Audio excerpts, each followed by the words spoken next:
वाल्मिक कराडबाबत केस न्यायालयात सुनावणी सुरू. 2 कोटींची खंडणी मागितल्याचा वाल्मिक कराडवर आरोप. कराडला जेल की बेल मिळणार याकडे सर्वांचं लक्ष.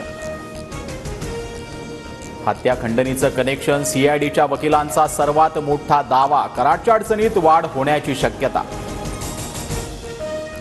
वाल्मिक कराड सामाजिक कार्यकर्ता आणि गरीब राजकारणी. कराडच्या वकिलांचा कोर्टात दावा. हत्येचा आरोप राजकीय द्वेषापोटी झाल्याचा युक्तिवाद.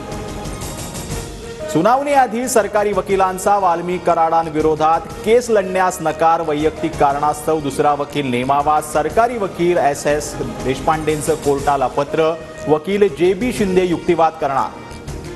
बीड सरपंच हत्या प्रकरणात आरोपी फासावर लटकेपर्यंत स्वस्थ बसणार नाही. प्रत्येक दोषीवर कारवाई करणार. गुंडांचे राज्य चालू देणार नाही. मुख्यमंत्री देवेंद्र फडणवीस यांची ग्वाही. गावात भीतीचं वातावरण आहे. आमच्या कुटुंबियांना पोलीस संरक्षण द्या. संतोष देशमुखांचे बंधू धनंजय देशमुखांची मागणी.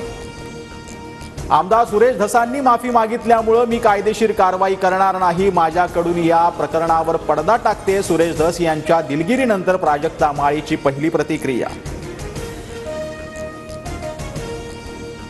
नववर्षात फडणवीस सरकारच्या राज्यातील शेतकऱ्यांना मोठा दिलासा. सोयाबीन खरेदीत मुदत 7 दिवसांनी वाढवली. पणन मंत्री जयकुमार रावळ यांची घोषणा.